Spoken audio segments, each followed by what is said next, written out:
옛날에는 사람들이 사자나 곰 같은 이런 맹수를 잡을 때 함정을 파서 빠지게 했다고 합니다. 옛날 원시인들은 요즘 같은 총 같은 게 없었기 때문에 사자나 곰이 다니는 길목에 깊은 함정을 파놓고 또 그 위에 나무가지나 또 이런 흙 같은 것을 덮어서 이 사자나 곰이나 이 맹수들이 빠지게 했는데, 아무리 힘이 세고 날쌘 이 사자나 곰도 함정에 한번 빠지고 나면 올라올 수가 없습니다.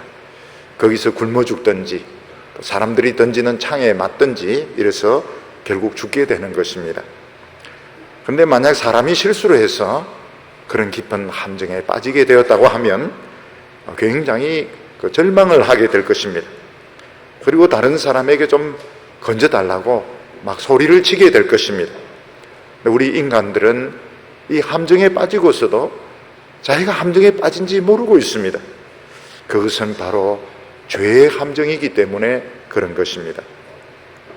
사람에게 가장 억울할 때는 병원에 가도 고칠 수 없는 병에 걸렸을 때입니다. 몸에 무슨 병이 있는데, 이상이 있는데 병원에 가도 도무지 병명을 알 수 없고 또 고칠 수 없을 때 너무나도 억울할 것입니다.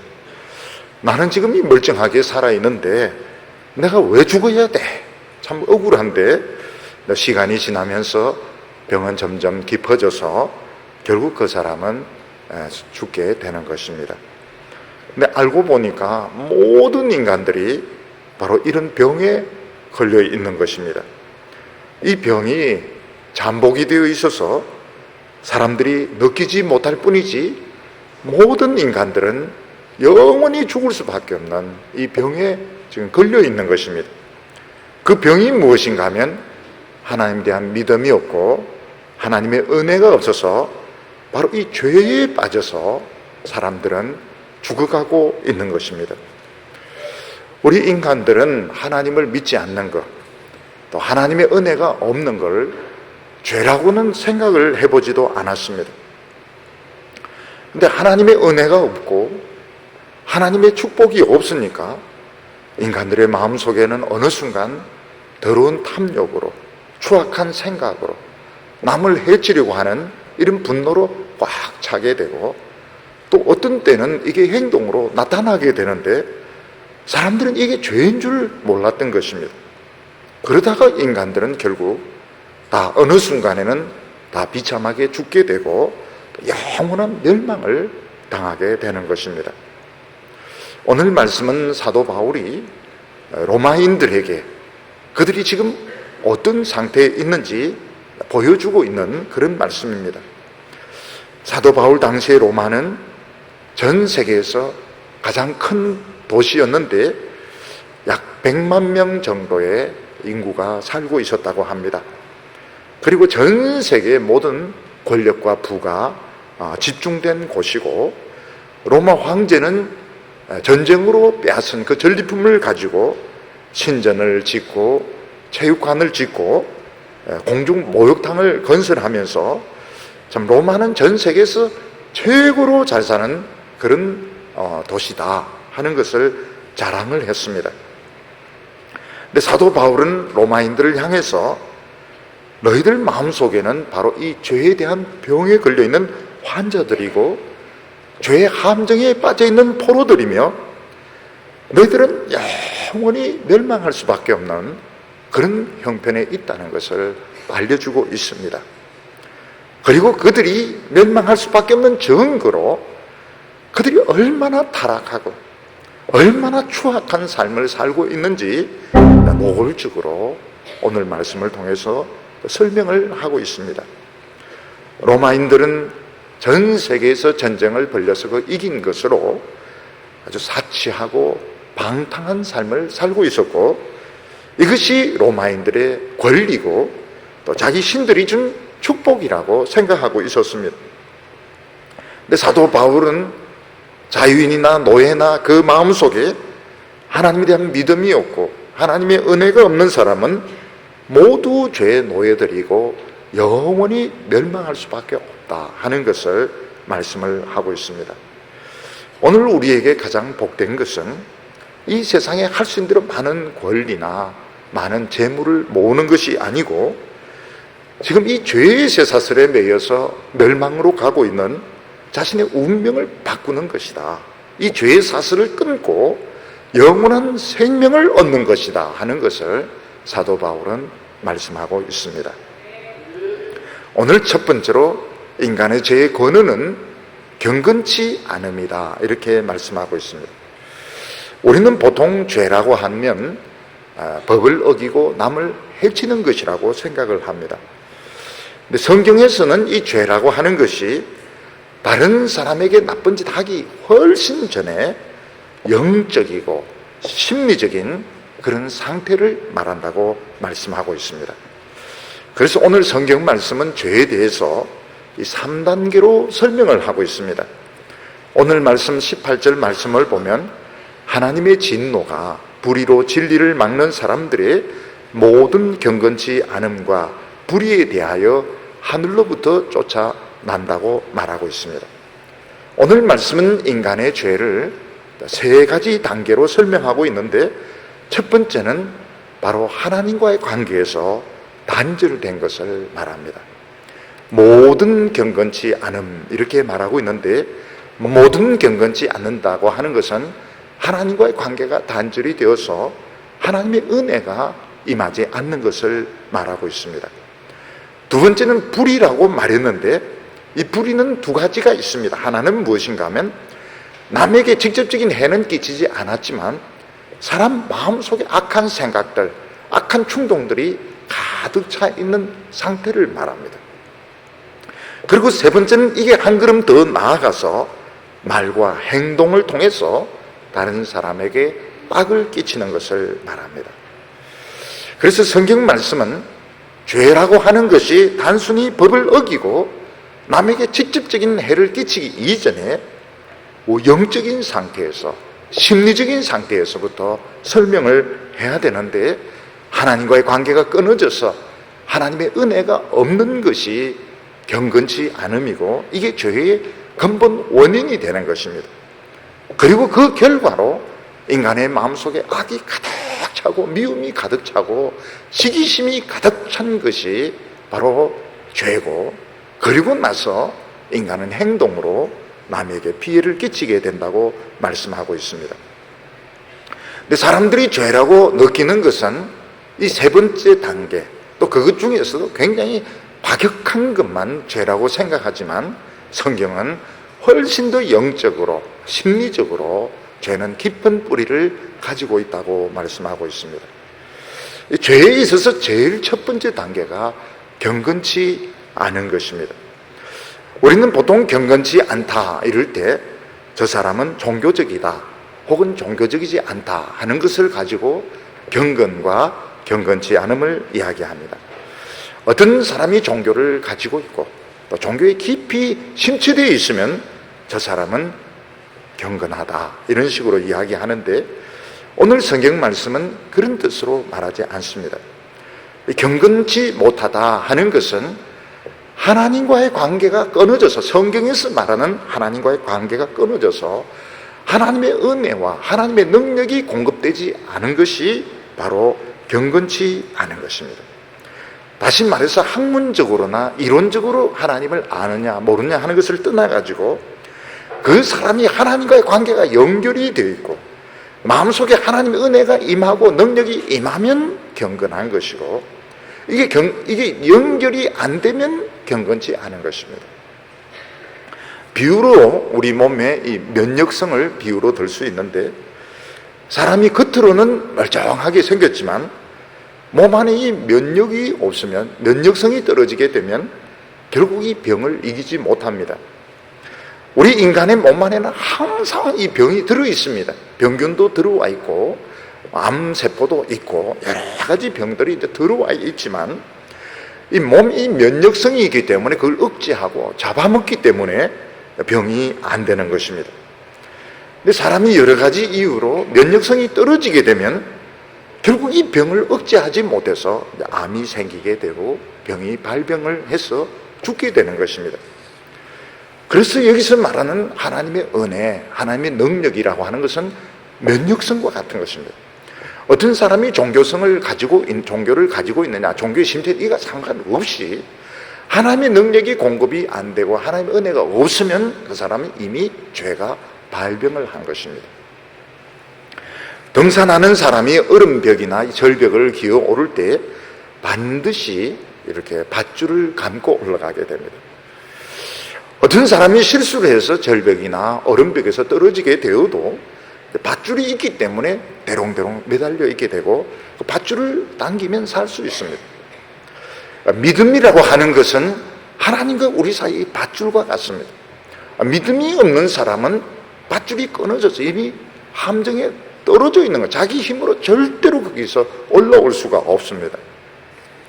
또 다른 예를 들어보면 잠수하는 사람들은 반드시 산소가 공급이 되어야 됩니다. 옛날에는 보면 이 배 위에서 펌프를 가지고 이렇게 산소를 공급했습니다. 제가 어렸을 때 바닷가에 가면 그걸 많이 봤습니다. 이렇게 잠수복을 입고 바닷속에 들어가면 위에서 이제 펌프질을 해서 산소를 공급하게 되는데, 요즘 이제 산소통을 이제 메고 수영을 하면서 일을 하게 됩니다. 근데 산소 공급이 중단되면 결국 그 사람은 죽게 되는 겁니다. 마찬가지로 우리 인간들이 아름답게 능력 있게 사는데 제일 중요한 것은 하나님의 은혜와 능력이 공급이 되어야 되는 것입니다. 근데 이게 이제 차단이 되게 되면 결국 인간들은 무의식 상태에서 그냥 정신없이 살게 되는데, 바로 이것이 죄의 함정에 빠진 것입니다. 우리 인간의 이 건강에 산소 공급이 얼마나 중요한지 모릅니다. 무슨 사고가 생겨서 산소 공급이 몇 분 이상 딱 중단되면 그 사람은 식물인간이 되어버립니다. 살아있지만 뇌가 파괴가 되어서 그 사람은 전혀 아무것도 알지 못합니다. 마찬가지로 우리 인간이 참으로 힘있게 능력있게 활동을 하려고 하면 하나님의 은혜, 하나님의 능력이 계속 공급이 되는데, 이게 딱 끊어지게 되면 살아있기는 하지만 자기가 누구며 왜 살아야 되는지 알지 못하게 되고, 또 인간에게 굉장히 안 좋은 현상들이 생기게 됩니다. 이것이 바로 죄의 함정에 빠진 것이라고 말씀하고 있습니다. 우리 인간들은 하나님을 안 믿는 것이 자연스럽게 지금 느끼고 있고, 또 하나님을 안 믿는 것이 오히려 더 자유스럽다고 생각을 합니다.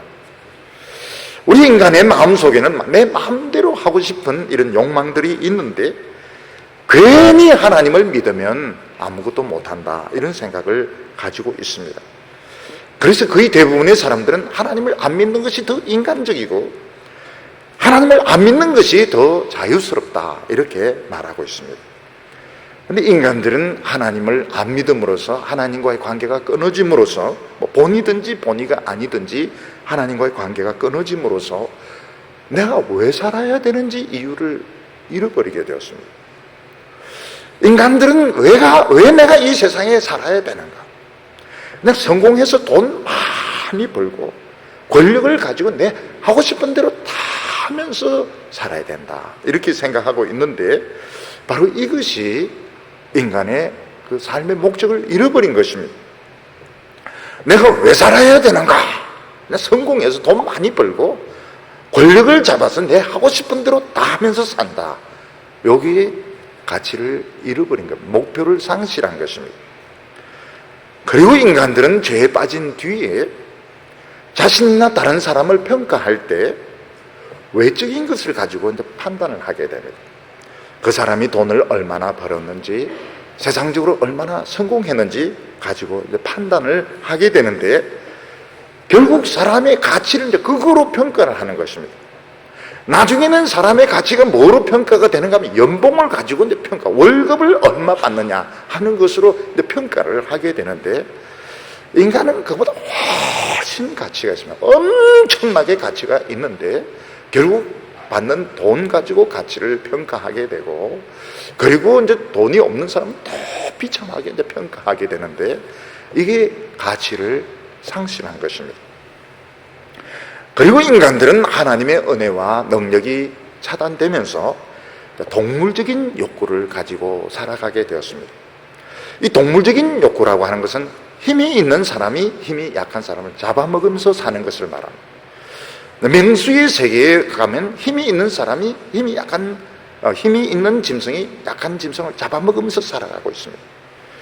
인간 사회는 이제 그렇게 된 겁니다. 힘을 가진 자가 약한 자를 잡아먹으면서 이제 사는데 제일 피해자가 여성입니다. 여성이 피해자고, 어린 아이들이 피해자고, 가난한 사람들이 피해. 입으로는 뭐 공평하고 어쩌고 나팔을 뭐 떠들어대지만 실제로는 힘이 있는 사람이 지배를 하고 있는 것입니다. 요즘은 어떻게 됐는가 하면 여자들은 전부 이 성추행의 대상으로 보고 막 그냥 함부로 성추행을 하고 또 인신매매를 하고 이렇게 된 것이 바로 인간의 가치를 상실한 것입니다. 지금 사람들은 이것을 당연하게 생각합니다. 내가 이 세상에 사는 목적이 뭐냐? 성공해서 돈 많이 벌어가지고 내가 권력을 가지고 내 하고 싶은 대로 하면서 산다. 이게 뭐가 나쁘냐는 것입니다. 그리고 또 하나는 무엇인가 하면 사람을 평가할 때 그 사람의 수입을 가지고, 그 사람의 학벌을 가지고, 그 사람의 외모를 가지고 판단이 너무 당연하게 받아들여지는 거예요. 너무 당연하게 받아들여집니다. 요즘 이제 한국 여성들이 이제 특히 크리스찬 여성들이 뭘 이야기를 하는가 하면 남자들이 너무 외모를 밝힌다는 겁니다. 너무 외모를 밝혀. 외국 남성들은 좀 그렇게는 안 하는데 뭐 날씬하면 좋지만 좀 뚱뚱하고 이런 여자들, 한국은 너무 날씬하고 너무 말란 거 요구하고, 근데 돈 벌어야 되고 학벌도 있어요. 지는 그것도 못하는 주제에 지금 막 불만이 많은데 그걸 말해주는 사람이 없는 거예요. 너무 이 한국 남자 자기들은 찌질하게 하면서 자기들은 제대로 하는 것도 없으면 너무 모든 걸 요구한다는 겁니다. 바보니까 그렇죠. 그리고 이제 힘이 있으면 잡아먹는 겁니다. 힘이 있으면 회사도 마찬가지고 개인도 마찬가지고 교회도 마찬가지고 강한 쪽이 약한 쪽을 이제 잡아먹는, 이게 당연한 거라고 생각하는 겁니다. 근데 인간들은 뭔가 좀 이상한 느낌, 너무 이게 당연한 건데 과연 이게 다를까? 좀 사랑하고 싶기도 하고 좀 희생하고 싶기도 하고, 그런데 이게 과연 다를까? 특히 놀라운 것이 뭔가 하면 사람이 욕심을 살면 살수록 성격이 잔인해지는 겁니다. 적게 먹는 사람보다 많이 먹는 사람이 더 탐욕스럽고 성적인 이런 욕망을 막 채우는 사람이 더 잔인하고, 참 당연한 것 같은데 사람은 점점 더 잔인해지고, 그리고 만족이 안 되는 겁니다. 적당한 선에서 만족을 해야 되는데, 돈을 적당하게 벌면 만족이 돼야 되고, 성공을 어느 정도 하면 만족이 돼야 되는데 절대로 인간은 만족이 안 되는 겁니다. 권력을 가지면 가질수록 더 가지고 싶고, 돈을 벌면 더 벌고 싶고, 기업을 키우면 더 키우고 싶고, 뭔가 점점 중독이 되고 있는 것을 느끼는 것입니다. 그러면서 나중에 뭐가 찾아오는가 하면 허무감이 찾아오게 되고, 나중에는 삶의 권태가 찾아오게 되고, 사람이 허무에 빠지고 권태에 빠질 때 제일 빨리 이걸 채울 수 있는, 욕망을 채울 수 있는 게 술이고 마약이고 섹스인 것입니다. 그 사람들은 그러면서 점점 폐인이 되어져 가고 있습니다. 그 사람들은 지금 하나님을 안 믿는 게 너무 자연스럽고 너무 당연하고, 아니 힘이 있으면 남의 것을 뺏는 것이고 지배를 하는 것이고, 내가 돈 벌었으니까 내 마음대로 쓰면 된다고 생각하는데 뭔가 만족이 안 되고 점점 욕심은 더 심해지고 나중에는 중독에 빠지고 있는 것입니다. 그걸 오늘 성경 말씀 뭐라고 말하는가 하면 죄의 함정에 빠져서 그렇다고 말하고 있습니다. 그리고 그 결과는 영원한 멸망이라고 말하고 있습니다. 오늘 두 번째로 로마인들의 상태가 어떻는지 말씀하고 있습니다. 우리 마음에 하나님의 은혜가 없고 하나님의 능력이 없는 것을 우리는 느끼지 못합니다. 전혀 문제를 느끼지 못하고 이 죄라고 생각을 하지 않습니다. 근데 인간의 마음속에 어떤 현상이 생기게 되는가 하면 자꾸 악한 마음, 자꾸 시기심, 미움, 남을 죽이고 싶은 욕망들, 성적인 충동들이 막 생기면서 악한 마음으로 가득 채워지게 되는데 바로 이것이 죄의 두 번째 단계인 것입니다. 26절과 27절에 보면 이를 인하여 하나님께서 저희를 부끄러운 욕심에 내어버려 두셨으니 곧 저희 여인들도 순리대로 쓸 것을 바꾸어 영미로 쓰며 이와 같이 남자들도 순리대로 여인 쓰기를 버리고 서로 향하여 음욕이 부릴 듯하며 남자가 남자로 더불어 부끄러운 일을 행하여 저희의 그릇됨에 상당한 보응을 그 자신이 받았느니라. 우리 인간이 하나님의 능력으로부터 끊어지게 되면 어떻게 되는가? 하나님께서 그들을 자신의 욕심에 버려두어서 자기 하고 싶은 대로 다 하게 되는데 이게 얼마나 비참한지 보여주고 있습니다. 하나님께서는 로마를 평가할 때 얼마나 영토가 넓어졌으며 또 얼마나 전쟁에서 이겨서 전리품을 많이 차지했는가 하는 것을 보시지 않습니다. 하나님께서는 로마인들 너희들의 마음속에 뭐가 있는지, 너희들의 마음속에 뭐가 들어앉아 있는지 하나님은 그것을 보고 계시고, 너희들이 무엇에 의해서 지배되고 있는지 하나님은 그것을 말씀하셨습니다. 로마인들은 전 세계에서 제일 썩었고 제일 부패했고 제일 추잡한 인간들이었던 것입니다. 여기 이제 여성들 이야기부터 하고 있는데, 여성들이 순리대로 쓸 것을 바꾸어 영리로 쓰며, 순리대로 쓴다는 것은 성생활, 결혼생활을 말하는 것입니다. 하나님은 여성들을 아름답게 만드셨고 매력적으로 만드셔서 남성들로부터 또 많은 사람들로부터 사랑받게 하셨습니다. 여성들은 많은 남성 중에 한 사람과 한 사람을 택해서 결혼해서 사랑하면서 아이를 낳으면서 사는 것이 순리로 사는 것입니다. 로마의 여성들은 그렇게 하지 않고 자신의 그 행복을 찾아서, 정욕을 찾아서 남편을 버리고 다른 여러 남자들과 이렇게 생활을 했다고 말하고 있습니다. 근데 실제는 남자 이야기부터 먼저 해야 되는데 사도 바울은 이제 여성 이야기부터 먼저 하고 있습니다. 로마에 있어서 유명한 것은 창녀촌이었습니다. 그리고 로마인들은 이 창녀촌에 가는 것을 부끄럽게 생각을 하지 않았습니다. 로마의 시에는, 로마 시만이 아니고 주위에 있는 여러 도시에는 창녀촌들이 꼭 있었습니다. 많이 있었습니다. 그리고 로마 남자들 중에서는 이 동성애를 하는 사람들이 많았습니다. 결혼도 하고 동성애도 하고, 이게 로마 사람들의 특징이었습니다. 요즘 동성애 하는 사람들은 결혼을 안 합니다. 그런데 로마인들은 결혼은 결혼대로 하고 또 동성애를 하는 사람들이 많았는데, 로마 황제들 중에서는 이 동성애를 하는 사람들이 많았습니다. 아주 많았습니다. 이름을 대면 알만한 사람들, 동성애 하는 사람들이 많았습니다. 그리고 아예 데리고 다녔습니다. 하드리아누스 황제 같은 경우에는 아폴로니우스라고 하는 젊은 남자 애인을 데리고 다녔습니다. 부인도 있는데 데리고 다녔습니다. 그런데 이 남자의 애인이 나일강에서 수영하다 빠져 죽었습니다. 이 하드리아누스가 얼마나 슬픈지 통곡을 하고 국경일을 정하고 자기 애인을 위한 신전을 거기 세웠습니다. 나일강 가에 그 남자 애인을. 근데 이 여러 황제들이 있습니다. 여러 황제들이 입에 담을 수 없는 그런 동성애를 하고 이상한 짓을 했습니다.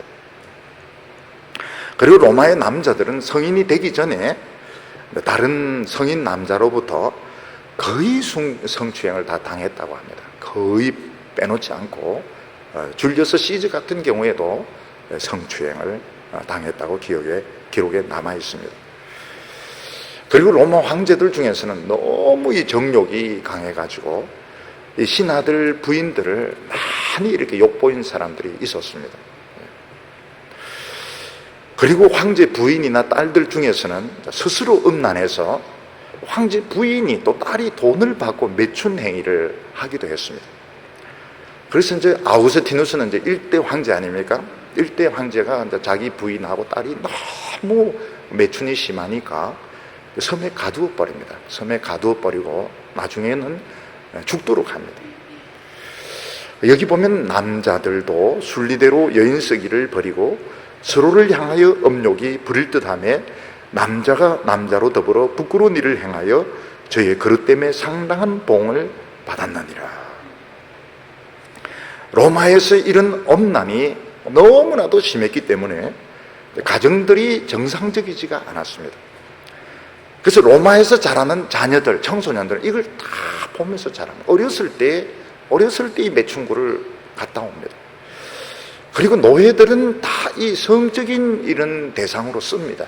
뭐 남자나 여자나 다 성적인 대상으로 쓰고, 그리고 노예들을 굉장히 학대를 합니다. 애들이 보는 앞에서 학대를 하고 때로는 죽이기도 하고 이렇기 때문에 로마에 있는 청소년들은 아주 엄난하게, 아주 그 잔인하게 이렇게 자라게 되는 것입니다.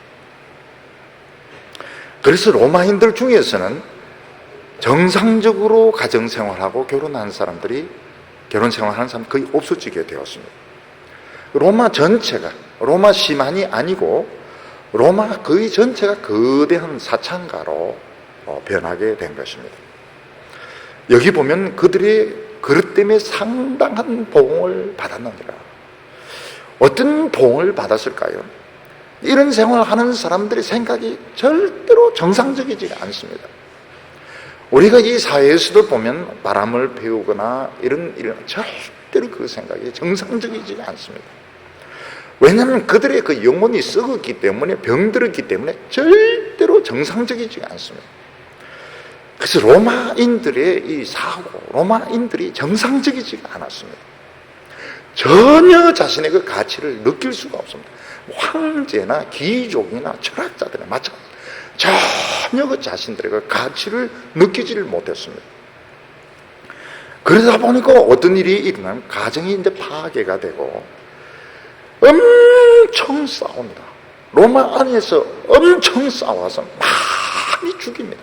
엄청나게 서로 죽입니다. 너무너무 많이 죽입니다.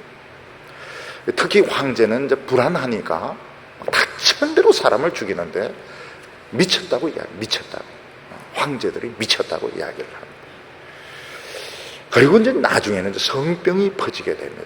로마에서 성병이 퍼지게 되고, 그리고 화재가 일어나게 되고, 전염병이 퍼지게 되고, 나중에는 이제 폼페이에 화산이 폭발하면서 사람들이 산채로 이 화산 가스에 질식해서 죽고 화산재에 파묻혀서 죽게 되는데, 이 화산재가 한 3m, 4m 쌓이고 이제 비가 오니까 이 콘크리트가 되는 겁니다.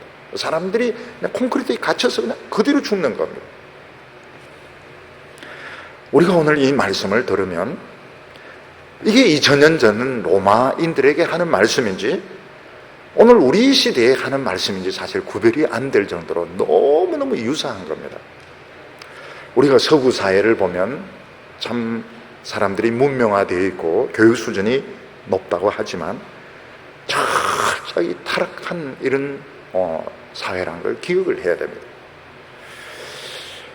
특히 미국에서 또 서구에서는 10대의 이런 청소년들 순결을 지키면 게이라 이렇게 했는데 놀리고 따돌리고 아주 심하게 왕따를 시켜가지고 결국은 이제 순결을 버리도록 만듭니다. 10대에서 이제 그런 일들이 일어나게 됩니다.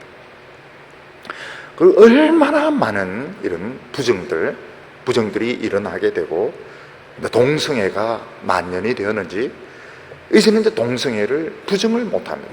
뭐 영화나 드라마 보면 동성애는 이제 자연스럽게 이제 나타나게 되고 아예 그냥 거리에 이제 손잡고 다니고 뭐 이렇게 귀걸이도 하고 다니고 이것을 보면 이 서구 사회가 겉으로는 참 사람들이 교양이 있고 참 어떤 때는 보면 참 인간적인 것 같지만 그들의 마음이 얼마나 병들어 있고 그들의 마음이 얼마나 불행한가 하는 것을 알 필요가 있습니다. 우리나라는 전에는 그래도 미국이나 서구보다 좀 낫다고 했지만 요즘은 이게 별 차이가 없습니다.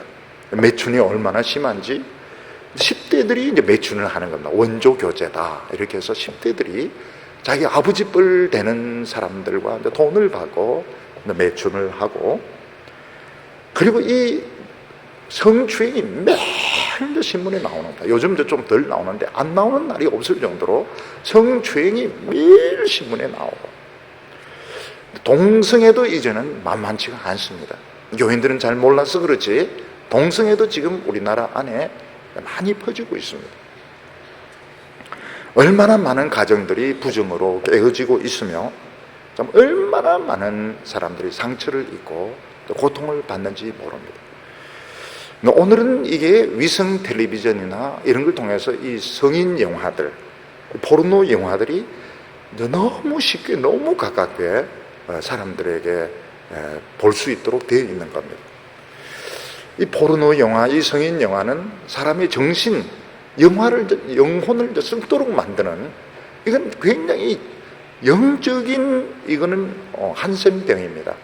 옛날에 보면 한센병이 사람의 살을 썩게 만들기 때문에 굉장히 무서운 병으로 이렇게 알려지고 주의를 주고 이랬는데, 지금 이 포르노, 지금 이 성인 영화들, 이런 것들이 사람의 그 영혼을 썩도록 만들고 있는데, 이게 이제 너무 손쉽게 이걸 볼 수 있는 겁니다. 이 집 구석구석마다, 방마다 다 들어와가지고, 이게 누구든지 이걸 이제 볼 수 있도록, 이게 이제 대책이 없는 겁니다. 이 정신을 썩도록 만드는 이 포르노에 대해서, 성인물에 대해서는 무슨 지금 대책이 없는 거예요. 이게 영혼들이 급속도로 지금 썩어가는 이런 것을 우리는 지금 보고 있는 겁니다. 오늘 여기 보면 세 번째로 죄에 대한 심리적인 진단이 나옵니다. 우선 사람들은 마음속에 하나님에 대한 믿음이 없는 것을 전혀 죄라고 생각하지 않습니다. 왜냐하면 하나님 안 믿는다 해서 뭐 당장 큰 죄를 짓는 것도 아니고 감옥에 가는 것도 아니기 때문에 그렇습니다. 그래서 기독교에서 아무리 예수를 믿어야 된다, 하나님을 믿어야 된다, 그렇게 해도 사람들은 그걸 실감을 하지 못합니다. 아니, 하나님을 안 믿는 게 왜 죄냐? 하나님을 안 믿는 게 그게 무슨 지옥 갈 죄냐? 사람들은 전혀 그것에 대해서 공감을 하지 못합니다. 근데 우리가 어느 순간 자기 마음속에 죄가 꽉 차있다, 너무 무서운 죄가, 살인과 시기와 음란과 방탕이 꽉 차있다는 것을 알게 될 때가 있습니다. 요즘 많은 분들이 이 암을 발견하는 것은 통증을 통해서 발견하는 분들은 이미 늦었고, 다 건강검진을 통해서 발견하게 됩니다. 조기에 이것을 발견해서 수술을 하기 때문에 100% 이제 완치가 되는 겁니다. 통증을 통해서 발견한 사람은 늦습니다. 이분은 살지 못합니다. 건강검진을 통해서 이제 발견해서 미리 수술을 하고 치료하니까 사는 겁니다. 마찬가지로 우리 인간은 이 죄에 대해서 느끼지 못합니다. 느끼면 벌써 늦은 것입니다. 우리가 이제 뭘 느끼게 되는, 행동으로 옮겨지기 전에 하나님의 말씀을 듣고 성령이 내 마음에 비출 때 내 속에 너무 악하고 너무 더럽고 추악한 생각들이 꽉 차 있다는 걸 발견할 때가 있습니다. 이게 이제 진단인 겁니다. 29절부터 보면 곧 모든 불의, 추악, 탐욕, 악의가 가득한 자요, 시기, 살인, 분쟁, 사기, 악독이 가득한 자요, 이렇게 말씀하고 있습니다. 우리 마음의 생각을 우리는 그냥은 알 수가 없습니다. 이걸 고도 이제 심리학을 통해서 알 수가 있는데, 이걸 이제 발견해낸 사람, 물론 성경에도 나오지만 일반 학문적으로 이걸 발견해낸 사람이 프로이드입니다. 프로이드는 뭘 발견했는가 하면, 우리가 이 평소에 이제 인식하는 이 의식 세계 말고 잠재의식이 있다는 걸 이제 발견했습니다. 이게 이제 성경은 이미 다 이야기를 한 건데, 우리 인간이 이제 학문적으로 이걸 이제 접근을 하게 된, 과학적으로 접근하는 것은 프로이드가 처음이었습니다. 우리 인간은 인식 못하는 것 중에 잠재의식이 있는데, 잠재의식 안에 강한 성적인 욕망이 있다. 근데 이거를 프로이드가 주장을 하게 되었습니다. 근데 프로이드가 찾아낸 것이 전부가 아닙니다. 극히 일부분만 찾아낸 겁니다. 우리 인간들이 이제 의식하는 자기 자신은 그렇게 악하지 않습니다. 오히려 정상적이고 또 좋은 점들이 많이 있습니다. 근데 우리가 의식하지 못한 이 잠재의식 속에 무시무시한 이 죄들이 이제 들어있는데 우리는 그걸 이제 모르는 겁니다. 그때 이제 어떤 자극을 받았을 때 마치 이 하수구가 내 속에 연결된 것처럼 평소에는 내가 괜찮다고 생각했는데 어떤 때 보면 너무 악하고 더럽고 추악한 이런 것들이 내 속에 잔뜩 들어와 있는 것을 발견하게 됩니다. 인간이 경건치 않으면 잘 느끼지 못하면 이거는 느낄 수가 있습니다. 이게 굉장히 중요한 겁니다. 그 중에 보면 모든 불의라고 하는 것이 있는데 이건 항상 악한 쪽으로 생각하는 것입니다. 우리 그리스도인들도 하나님의 은혜가 없으면 다른 사람 항상 안 좋은 쪽으로, 나쁜 쪽으로 생각할 때가 많습니다. 하물며 하나님을 안 믿는 사람들은 할 수 있으면 다른 사람들에서 깎아내리고 욕을 하고 안 좋은 쪽으로 자꾸 모든 것을 말하고 생각하는데 이게 모든 불의입니다. 그래서 사람들이 만나서 이야기를 하는 거 보면 딱 몇 가지밖에 없죠. 자기 자랑합니다. 아니면 이제 다음 욕을 하기 시작합니다. 세 번째 이제 음담 배설이 나오게 뭐 아무리 사회적인 직책이 높든지 말든지 딱 요 세 가지입니다. 처음에는 자기 자랑하고 남 욕하고 세 번째는 아주 엄탕한 이런 이야기하면서 서로가 하나가 됩니다. 엄탕한 것으로 한 마음이 되는 겁니다. 그 이유는 뭔가 하면 인간은 이런 나쁜 쪽으로 발달이 되어 있기 때문에 그렇습니다. 여기 보면 추악, 탐욕, 악의가 가득하다. 이런 추악이라는 것은 더러운 방법으로 자기 욕심을 채우는 것을 말합니다. 사람은 이제 말을 하지 않아서 그렇지 상상 속에 온갖 더러운 것들을 다 생각을 하게 됩니다. 왜 이런 걸 좋아할까? 이 나쁜 욕망들이 만족을 줍니다. 정상적인 것으로는 만족이 안 되고 이 추악한 것이 만족감을 주기 때문에 인간은 추악한 이 나쁜 방법을 마음속에 생각하고 즐기게 됩니다. 그리고 탐욕이라고 하는 것은 아름답지 않은 욕심입니다. 남의 것을 뺏고 차지하고 남을 불행하게 만들면서 자기 자신이 행복해지려고 하는 것이 탐욕입니다. 그리고 악의가 가득하다는 것은 이런 생각들이 마음속에 꽉 차 있는 것입니다. 다른 사람들은 모르는데 자기 안에 이런 그 추악한 생각들, 이런 탐욕들, 이런 나쁜 생각들이 안에 꽉 차 있는 겁니다. 겉으로는 굉장히 얌전하죠. 겉으로는 얌전하고 착하고 공부 잘하고 이런 것 같은데 자기 속에서는, 그 사람 속에서는 하수구에서 썩은 물이 들어와가지고 안을 꽉 채우고 있는 것입니다. 여기 보면 시기, 살인, 분쟁, 사기, 악독이 가득한 자요. 사람이 남을 시기를 많이 합니다. 이 세상에 시기 안 하는 사람 아무도 없습니다. 다른 사람이 나보다 잘 되면 속이 이제 이글거리기 시작합니다. 그리고 약이 오르게 되고, 그 사람이 불행해졌으면 좋겠는데, 이런 시기, 남이 잘 되고 남이 행복하고 남에게 좋은 일이 생기면 속이 니글니글해지면서 굉장히 이제 약이 오르게 되는 거예요. 말로는 축하해, 참 잘 됐네, 그러지만 속으로는 니글니글한 겁니다. 그리고 얼마나 사람을 많이 죽이는지 모릅니다. 마음속으로 사람을 많이 죽입니다. 아니, 목사님, 저분은 참 이쁜 분인데 그런 생각을 할까요? 모르죠. 근데 누가 이야기하면서 저 사람이 당신보다 더 이쁘다 이러면 속으로 저거 가다 차에 친기가 안 죽나, 뭐 이런 마음이 이제 드는 겁니다. 내보다 공부 잘한 놈 저놈 죽었으면 좋겠고, 주인공이 아닌 것들은 다 죽어야 돼. 마음속으로 살인을 엄청나게 하는 겁니다. 저도 사람 많이 죽였습니다, 마음속으로는.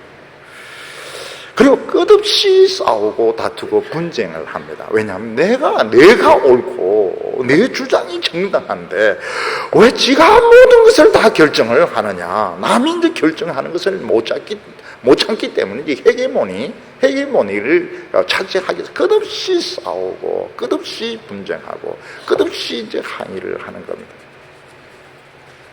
그래서 하나님의 사랑이 우리 마음속에 임하기 전에는 사람들이 남을 시기하고 많이 죽이고 그리고 끝없이 분쟁을 합니다.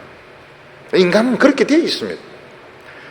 하나님의 사랑이 우리 속에 막 부어지게 되면 속이 시원해지고, 그리고 하나님이 속만 시원해지는 것이 아니고 막 복을 부어줍니다. 그냥 부어주는 거 막 때리 부어줍니다. 그때 남이 잘 되는 거 보면 니글거리지가 않아요. 왜냐하면 나도 뭐 복 많이 받았는데 나도 뭐 사랑 많이 받았는데 그때 이제 보면 눈이 이제 제대로 떠입니다. 저 사람이 참 잘 되니까 참 좋구나. 그리고 젊은 사람이 내보다 더 똑똑하면 그래야 되지, 그래야 우리나라가 발전하지. 근데 처음에는 그렇지가 않아요. 목사 세계도 마찬가지입니다. 남이 잘 되고 인기 있고 이러면 막 속이 니글니글 하면서 안 좋은 생각하다가 하나님의 사랑이 이제 임하고 하나님이 나를 축복을 많이 하셔야 남에 대한 시기나 이런 미움이 이제 없어지는 것이지, 그냥 인간의 이런 상태에서는 다 남을 미워하게 되어 있습니다. 시기하게 되어 있습니다. 특히 우리나라는 누가 좀 성공한다 이러면 막 굉장히 미워해서 어떻게든지 떨어뜨리기 때문에 성공이 중요한 게 아닙니다. 성공하고 난 뒤에 살아남아야 되는 겁니다. 살아남는 것까지 해야 이제 그 사람이 온전하게 남는 것이지, 그냥 섣불리 성공했다간 나중에는 만신창이가 돼가지고 결국은 짓밟히게 되는 이 시기심이죠. 한국 사람들이 참 시기심이 많아요. 근데 한국 사람만 그런 것이 아니고 전부 다 그렇습니다. 여기 보면 수군수군하는 자요, 비방하는 자요, 하나님의 미워하는 자요, 능욕하는 자요, 교만한 자요, 자랑하는 자요, 악을 도모하는 자요. 사람들은 뒤에서 이제 수군수군하고, 왜냐면 내가 더 똑똑하고 잘났는데 왜 쥐가 모든 것을 다 결정하고 주장해? 뒤에서 막 수군수군합니다. 사람들은 뒤에서 비방을 합니다. 그리고 기회가 있으면 결국 그 사람을 그 자리에서 끌어내리려 이제 직성이 풀리는 겁니다. 결국 이것은 이제 영적인 문제로 돌아가게 되는데, 그들은 하나님을 미워하는 사람입니다. 그들은 하나님이 그 사람을 미워하기 전에 그들 자신이 하나님을 미워합니다. 왜냐하면 이 성품, 기질이 하나님과 정반대이기 때문에 그들은 하나님을 싫어합니다. 삐뚤어진 것을 참 좋아합니다. 그래서 이 데모하는 데를 가보면요, 뭐든지 못된 말을 해야 막 박수를 칩니다. 그리고 누가 좀 바른 이야기하면 막 야유를 하고 뭐 욕을 퍼붓고 그러는데, 그러니까 사람들이 발언이 점점 이제 과격해지는 거예요. 과격해져야 사람들이 기분이 좋아지고 박수를 치고 인정을 해주게 됩니다. 저는 이 대학교 다닐 때까지만 해도 인간이 전적으로 타락했다, 내 안에 죄가 가득하다, 이걸 믿지를 않았습니다. 기독교의 가르침은 너무 극단적인 가르침이고, 이게 다 예수 믿으라고 하는 소리 아니냐, 너무 뻔한 이야기다. 모든 사람 다 죄인이라고 이렇게 규정을 하고 예수만 믿어야 구원받는다, 이건 너무 뻔한 이야기다.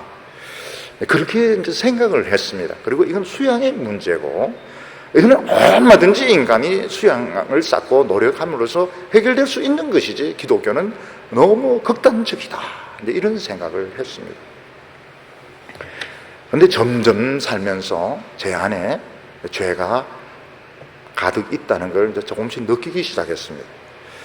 마치 하수구 구멍이 열린 것처럼 내 속에 얼마나 많은 죄들이 들어왔는지 모릅니다.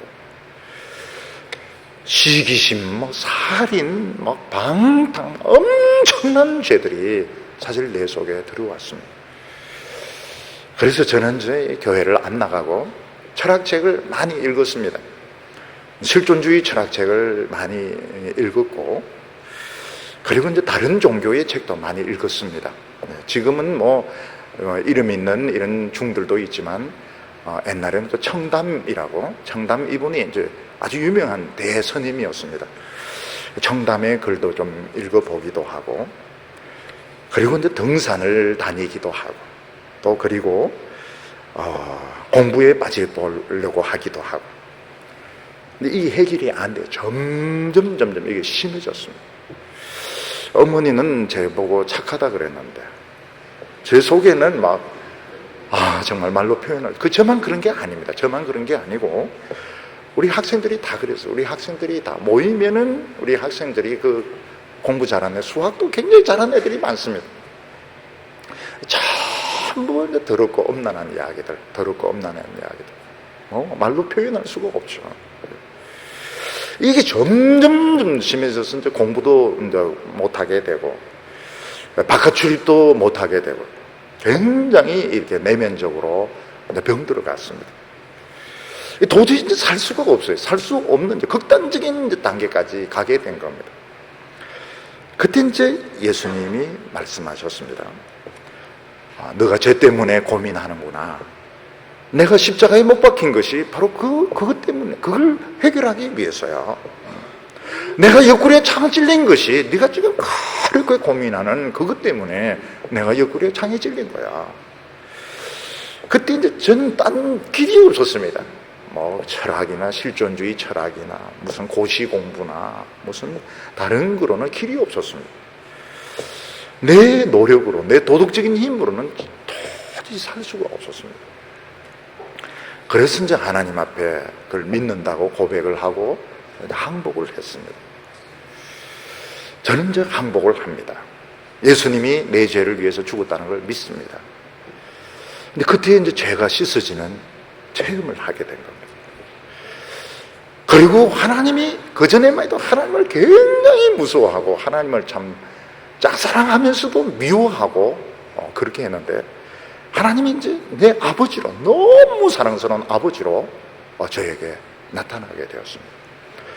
그리고 성령을 마시게 되었습니다. 성령을 마시면서 속이 시원해지게 되었고, 내가 얼마나 소중한가, 내가 얼마나 소중한 사람인가.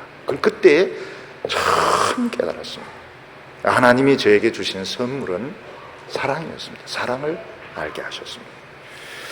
그전에는 정말 비정했습니다. 그전에는 정말 비정했고 너무 내 속이 메말라 있었습니다. 너무너무 메말라 있었습니다. 너무너무 정이 없었습니다. 하나님이 저에게 사랑을 주셨고 사랑을 알게 하셨습니다. 여기 보면 인간들이 하나님과 관계가 끊어졌을 때 얼마나 비정해지는지, 부모를 거역하는 자요, 우매한 자요, 배약하는 자요, 무정한 자요, 무자비한 자라. 사람들이 얼마나 극단적인 단계까지 가게 되는가 하면 부모까지도 학대를 합니다. 그리고 정말 대화가 통하지 않을 정도로 너무너무 사람이 무자비한 자가 되고 너무너무 무정한 자가 되는 것입니다. 하나님께서는 예수님의 그 십자가를 통해서 우리 안에 이 호수를 박아가지고 우리에게 하나님의 은혜를 주시고 하나님의 우리에게 성령을 주시고 능력을 주셔서 이 죄의 능력을 물리치게 하신 것입니다. 하나님이 우리에게 주신 최고의 보배는 두 가지인데, 하나는 우리의 영혼이고 하나는 우리의 육체입니다. 하나님을 믿고 하나님을 내 마음속에 모시게 될 때 하나님의 사랑이 우리 속에 들어오게 됩니다. 하나님을 믿지 않을 때 우리의 육체와 영혼은 완전히 죄로 그냥 길들여져 있고 죄에 빠져 있었고 중독이 되어 있었기 때문에 우리의 힘으로는 절대로 하나님을 믿을 수가 없습니다. 우리가 예수를 믿을 때 하나님은 일방적으로 우리 죄를 예수님에 다 넘겨버리고 그냥 호수를 그냥 박아가지고, 무조건 호수를 박아가지고, 사람이 막 죽어가면 어떻게 되면 목에 구멍을 내기도 합니다. 그것도 안 되면 가슴에, 폐 안에 물이 차 있으면 가슴에 그냥 주사기를 꼽아가 물을 빼내버립니다. 그렇게 해야 이제 숨이 되거든요. 저는 우리 형이 그 심장병 때문에 굉장히 애를 많이 먹었는데, 심장이 안 좋으면서 폐에 물이 차는 겁니다. 폐에 물이 차는데 숨을 못 쉬는 거예요. 이제 물에 빠져 죽는 것과 똑같습니다. 폐에 물이 차니까. 그러니까 어떻게 합니까? 그냥 폐에 그 주사기 박아가 물 빼내는 거예요. 그러니까 이제 숨을 쉬는 겁니다. 하나님은 우리 인간들이 예수를 믿을 때 그냥 바로 호수를 박아가지고 하나님의 은혜와 능력과 축복을 막 집어넣습니다. 우리가 바로 성자가 되는 거예요. 성자가 안 됩니다. 성자가 안 되는데 일단 죄의 사슬은 딱 끊어지게 됩니다. 이게 굉장히 놀라워요. 우리가 예수 믿고 난 뒤에도 한 번씩 죄에 빠집니다. 죄에 빠지지만 절대로 죄의 지배를 받지 않고 중독이 되지 않습니다. 그걸 어떻게 알 수 있는가 하면 한번 예수 믿고 난 뒤에도 죄를 짓는데 죄가 굉장히 기분이 나쁩니다. 너무너무 기분이 나쁘고 너무너무 이거 싫은 거예요. 죄가 너무 싫은 거예요. 이 몸이 이제 죄에 길들여져 있어가지고 이제 습관 때문에 한 번씩 뭐 술을 마시기도 하고 안 좋은 영화를 보기도 하고 이러지만 너무 기분 나쁘기 때문에 하나님 앞에 막 부르짖으면서 기도한다. 하나님 나를 용서해 주시고 건져내어 달라고. 그게 벌써 우리가 살아있는 것입니다. 우리의 이 육체는 수조 원이 넘습니다. 우리 이 몸은 말할 수 없는 보물입니다. 사실은 하나님과 사탄 사이에서 인간의 몸을 누가 차지하는 이 전쟁인 것입니다.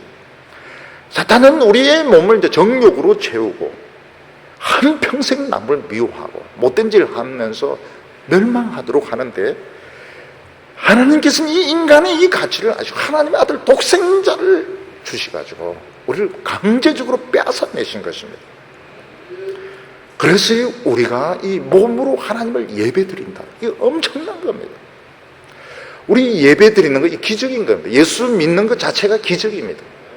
하나님을 찬송하고 욕 안 하고 하나님을 찬송하고 기도하는 거 이 기적인 겁니다. 우리는 남 욕하고 이렇게 할 때 참 기쁘고 감사한데 하나님을 찬송하고 기도하는 거 얼마나 힘든지 몰라요. 한 시간씩 예배드리는 거 이거는 진짜 엄청 변화된 겁니다. 우리가 생각해도 놀라운 것이죠. 우리는 많은 일을 해야 살 가치가 있다는데 아닙니다. 그냥 아무것도 안 해도 변화된 모습 그대로 있어도 이게 복입니다. 예수 믿는 사람들은 그냥 살아있기만 해도 그 사람은 가치가 있고 복이 있는 것입니다. 앞을 향하여 달리던 기차가 바로 뒤를 향하여 달리지 뭐 그러면 다 부서져 버립니다. 일단은 서야 되고 서고 난 뒤에 이제 후진을 하게 됩니다. 우리는 세상을 향하여 멸망을 향하여 죄를 향하여 막 전적으로 달리던 열차와 같았습니다. 그러다가 한순간에 막 하나님을 찬양하고 이럴 수가 없습니다. 일단 멈추어야 됩니다. 일단 멈추어야. 이상하게 중이 이제 멈추면 뭐가 보인다 이러는데 그거는 우리가 해야 될 말인데 막 달리다가 이제 일단 멈춰야 됩니다. 우리는 무자비였습니다. 무정이었습니다. 탐욕적이었습니다. 시기, 살인, 분쟁이 가득 찼습니다.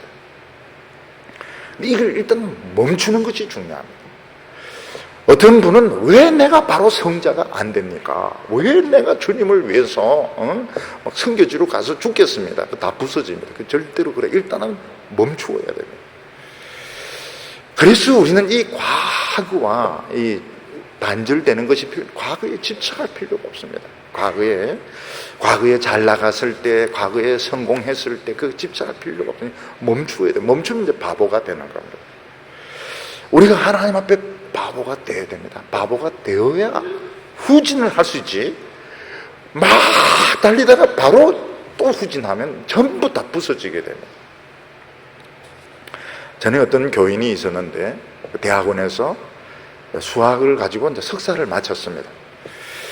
석사 가지고 취직을 하니 취직이 안 되는 거죠.